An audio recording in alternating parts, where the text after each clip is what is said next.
हे भोलेनाथ, आप ही विश्व के मूल कारण हैं। आपका मस्तिष्क गंगा से सुशोभित है, गले में सर्पों का आभूषण है और शरीर भस्म से विभूषित है। आपके चरणों में आकर हम अपने समस्त पाप, भय और कष्टों को त्यागते हैं। आपकी कृपा से ही जीवन में शांति, भक्ति और मोक्ष का मार्ग प्रशस्त होता है। हे माँ पार्वती, आप करुणा और शक्ति की देवी हैं। आप ही जननी हैं, आप अन्नपूर्णा हैं, आप ही गौरी हैं जो अपने भक्तों को अक्षय सौभाग्य, प्रेम और परिवार का सुख प्रदान करती हैं। हे नंदी महाराज, आप शिव के परम भक्त हैं। उनके वाहन ही नहीं, उनके द्वारपाल दूत भी हैं। हमें भी वैसी ही अखंड भक्ति और समर्पण की भावना दें, जिससे हम भगवान शिव की कृपा पात्र बन सकें। 16 सोमवार व्रत कथा आरंभ करने से पहले पूरे श्रद्धा भाव से बोलिए, भगवान भोलेनाथ की जय, शिव शक्ति की जय। मृत्यु लोक में भ्रमण करने की इच्छा करके एक समय श्री भूतनाथ भगवान महादेव जी माता पार्वती के साथ पधारे। वहां भ्रमण करते करते विदर्भ देशांतर्गत अमरावती नाम की अति रमणीक नगरी में पहुँचे। अमरावती नगरी अमरापुरी के सादृश सब प्रकार के सुखों से परिपूर्ण थी। उसमें वहाँ के राजा का बनाया हुआ अति रमणीक शिवजी का मंदिर था। उसी में भगवान शंकर भगवती पार्वती के साथ निवास करने लगे। एक दिन माता पार्वती ने प्राणपति को प्रसन्न देख के मनोविनोद करने की इच्छा से बोली, हे महाराज, आज तो हम तुम दोनों चौसर खेलेंगे। शिवजी ने प्राण प्रिया की बात को मान लिया और चौसर खेलने लगे। उसी समय इस मंदिर का पुजारी ब्राह्मण मंदिर में पूजा करने को आया। माताजी ने ब्राह्मण से प्रश्न किया कि पुजारी जी बताओ, इस बाजी में दोनों में से किसकी जीत होगी। ब्राह्मण बिना विचारे ही शीघ्र बोल उठा कि महादेव जी की जीत होगी। थोड़ी देर में बाजी समाप्त हो गई और पार्वती जी की विजय हुई। अब तो पार्वती जी ब्राह्मण को झूठ बोलने के अपराध के कारण श्राप देने को उद्यत हुई। तब महादेव जी ने पार्वती जी को बहुत समझाया भी, परंतु उन्होंने ब्राह्मण को कोढ़ी होने का श्राप दे दिया। कुछ समय पार्वती जी के श्रापवश पुजारी के शरीर में कोढ़ पैदा हो गया। इस कारण पुजारी अनेक प्रकार से दुखी रहने लगा। इस तरह के कष्ट भोगते हुए जब बहुत दिन हो गए तो देवलोक की अप्सराएं शिवजी की पूजा करने उसी मंदिर में पधारी और पुजारी को कोढ़ के कष्ट में देख बड़े दया भाव से उससे रोगी होने का कारण पूछने लगी। पुजारी ने निसंकोच सब बातें उनसे कह दी। वे अप्सराएं बोली, हे पुजारी, अब तुम अधिक दिन दुखी नहीं रहोगे। भगवान शिवजी तुम्हारे कष्ट को दूर कर देंगे। तुम व्रतों में श्रेष्ठ 16 सोमवार का व्रत भक्ति भाव से किया करो। पुजारी जी अप्सराओं से हाथ जोड़कर विनम्र भाव से 16 सोमवार व्रत की विधि पूछने लगा।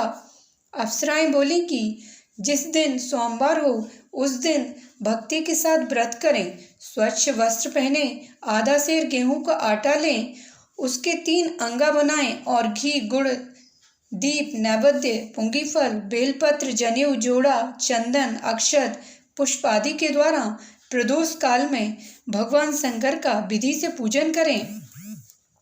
तत्पश्चात अंगाओं में से एक शिवजी को अर्पण कर बाकी 2 को शिवजी की प्रसादी समझकर उपस्थित जनों में बांट दें और आप भी प्रसाद पाएं। इस विधि से 16 सोमवार व्रत करें।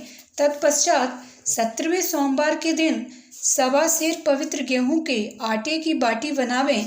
तदनुसार घी और गुड़ मिलाकर चूरमा बनावें और शिवजी का भोग लगाकर उपस्थित भक्तों में बांटें।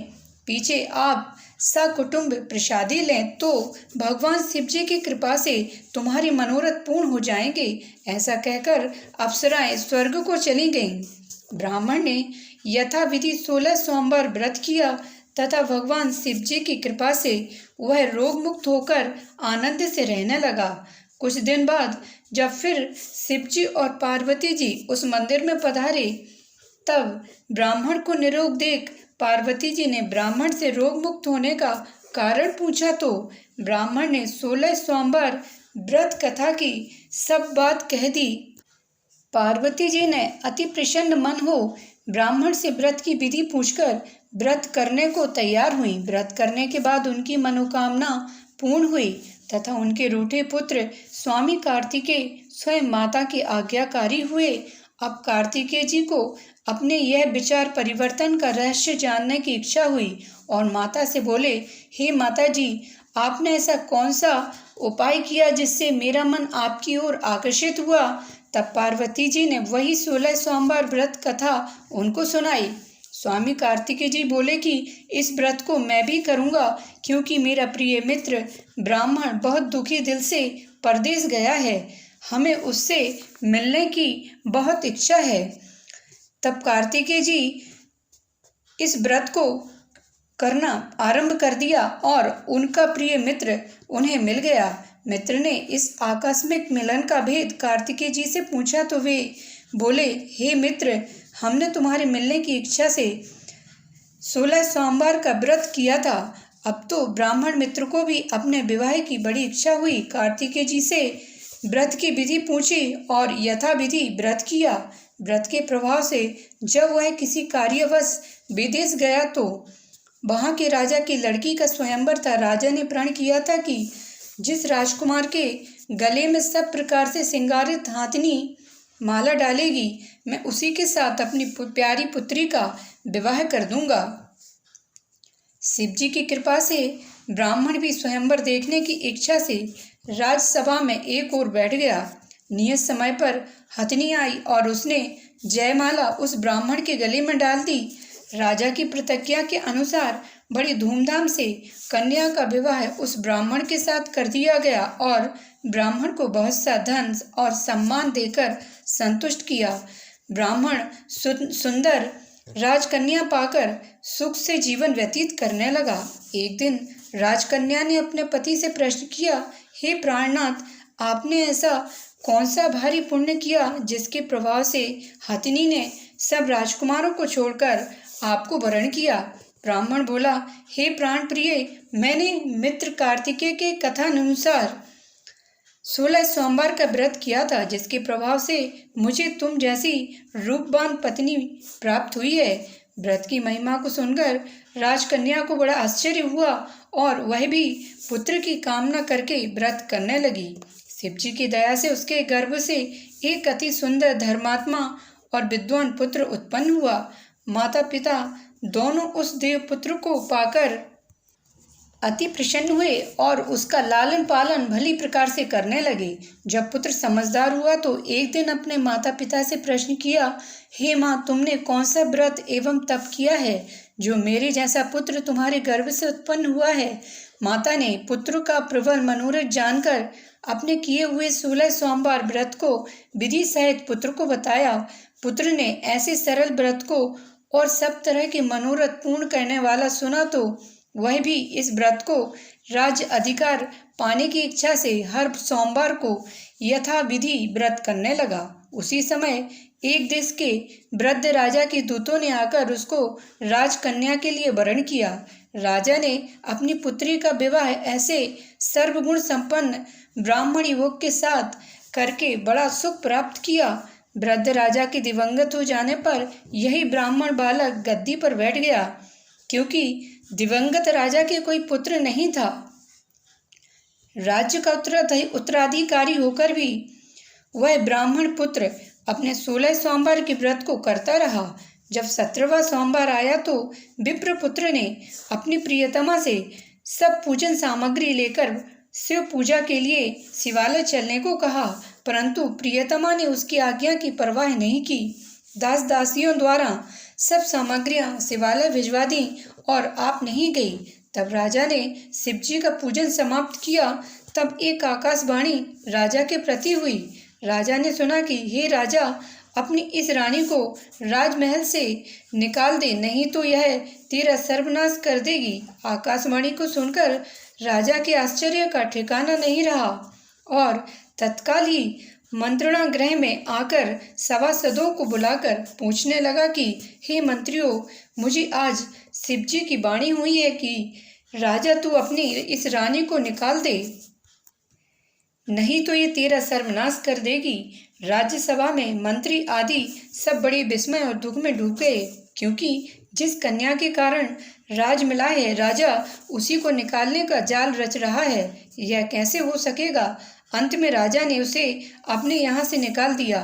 रानी दुखी हृदय भाग्य को कोसती हुई नगर के बाहर चली गई। बिना पत्राण, फटे वस्त्र पहने, भूख से दुखी धीरे धीरे चलकर एक नगर में पहुंची। वहाँ बुढ़िया सूत काट कर बेचने को जाती थी। रानी की करुण दशा देख बोली, चल तू मेरा सूत बिकवा दे, मैं वृद्ध हूँ, भाव करना नहीं जानती। ऐसी बात बुढ़िया की सुन रानी ने बुढ़िया के सिर से सूत की गठरी उतारकर अपने सिर पर रख ली। थोड़ी देर बाद आंधी आई और बुढ़िया का सूत पोटली के सहित उड़ गया। बेचारी बुढ़िया पछताती रह गई और रानी को अपने साथ से दूर रहने को कह दिया। अब रानी एक तेली के घर गई तो तेली के सब मटके शिवजी के प्रकोप के कारण उसी समय चटक गए। ऐसी दशा देख तेली ने रानी को अपने घर से निकाल दिया। इस प्रकार रानी अत्यंत दुख पाती हुई एक नदी के तट पर गई तो नदी का समस्त जल सूख गया। तत्पश्चात रानी एक वन में गई। वहां जाकर सरोवर में सीढ़ी से उतरकर पानी पीना चाहा तो उसके हाथ का जल से स्पर्श होते ही सरोवर का नील कमल के समान जल असंख्य कीड़ों से युक्त गंदा हो गया। रानी ने भाग्य पर दोषारोपण करते हुए उस जल को ही पीकर के पेड़ की शीतल छाया में विश्राम करना चाहा। वह रानी जिस पेड़ के नीचे जाती उसके पत्ते तत्काल ही गिर जाते। वन एवं सरोवर जल की ऐसी दशा देखकर गौ चराते ग्वालों ने अपने गोसाई जी से, जो उस जंगल में स्थित मंदिर में पुजारी थे, कही। गोसाई जी के आदेश अनुसार ग्वाले रानी को पकड़कर गोसाई के पास ले गए। रानी की मुख कांति और शरीर शोभा देख गोसाई जान गए कि यह अवश्य ही कोई विधि की गति की मारी कुलीन स्त्री है। ऐसा सोचकर पुजारी ने रानी से कहा कि हे पुत्री, मैं तुमको अपनी पुत्री के समान रखूंगा, तुम मेरे आश्रम में ही रहो, मैं तुमको किसी प्रकार का कष्ट नहीं दूंगा। गोसाई के ऐसे वचन सुनकर रानी को धीरज हुआ और आश्रम में रहने लगी। परंतु आश्रम में रानी जो भोजन बनाती उसमें भी कीड़े पड़ जाते, जल भरकर लाती उसमें भी कीड़े पड़ जाते। अब तो गोसाई जी भी बहुत दुखी हुए और रानी से बोले, हे बेटी, तुम्हारे पास कौन से देवता का कोप है जिससे तुम्हारी ऐसी दशा हुई है? पुजारी जी की बात सुन रानी ने शिवजी महाराज के पूजन का बहिष्कार करने की कथा सुनाई तो पुजारी शिवजी महाराज की अनेक प्रकार से स्तुति करते हुए रानी से बोले कि देवी, तुम सब मनोरथों के पूर्ण करने वाले 16 सोमवार व्रत को करो, उसके प्रभाव से अपने कष्ट से मुक्त हो सकोगी। गोसाई की बात सुनकर रानी ने 16 सोमवार व्रत को विधिवत संपन्न किया और 17वें सोमवार को पूजन के प्रभाव से राजा के हृदय में विचार उत्पन्न हुआ कि रानी को गए बहुत समय व्यतीत हो गया है, न जाने कहाँ कहाँ भटकती होगी, ढूंढना चाहिए। यह सोचकर रानी को तलाश करने के लिए चारों दिशाओं में दूत भेजे। वे दूत रानी को खोजते हुए पुजारी के आश्रम में पहुँचे।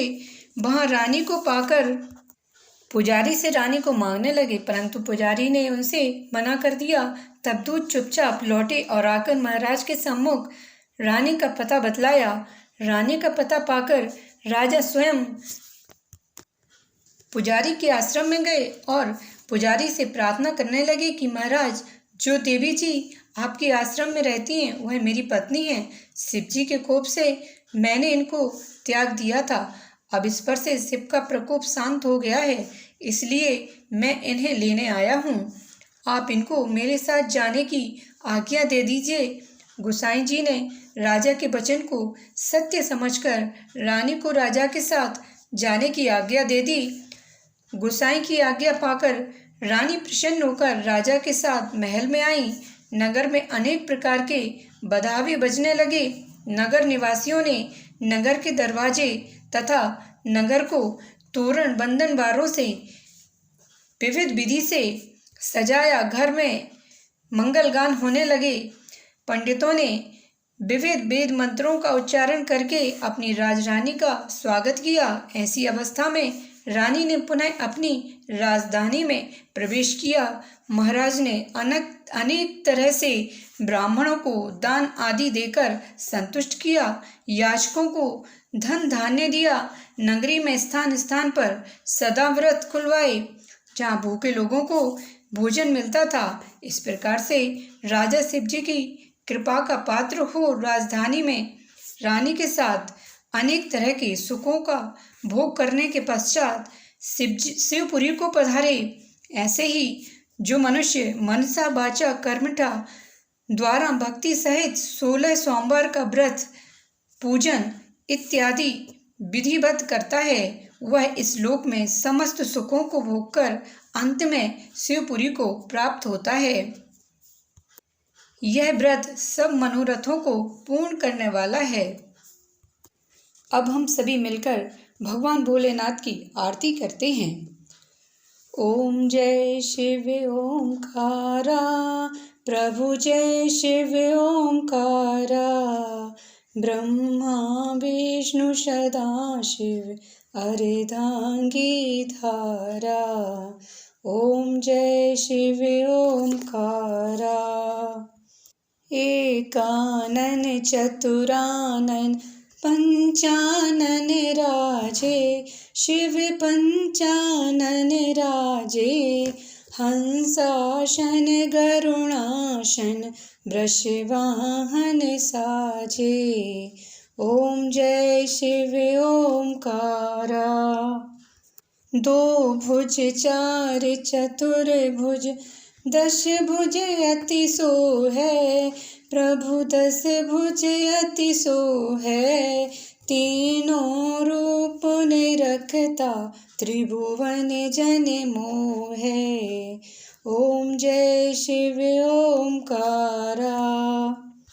अक्षमाला वनमाला मुंडमाला धारी, शिव मुंडमाला धारी, चंदन मृग मद सोहै, भाले शुभकारी। ओम जय शिव ओंकारा। श्वेतांबर पीतांबर भागांबर अंगे, शिव भागांबर अंगे, शनकादिक ब्रह्मादिक भूतादिक संगे। ओम जय शिव ओंकारा। कर के मध्य कमंडल, चक्र त्रिशूल धरता, शिव चक्र त्रिशूल धरता, जग करता जग हरता, जग पालन करता। ओम जय शिव ओंकारा। ब्रह्मा विष्णु सदाशिव जानत अविवेका, शिव जानत अविवेका, प्रणवाक्षर के मध्य ये तीनों एका। ओम जय शिव ओंकारा। त्रिगुण स्वामी जी की आरती जो कोई जन गावे, शिव जो कोई जन गावे, कहते शिवानंद स्वामी, जपते हरि हरि स्वामी, मनवांछित फल पावे। ओम जय शिव ओंकारा, प्रभु जय शिव ओंकारा। बोले भोलेनाथ की जय।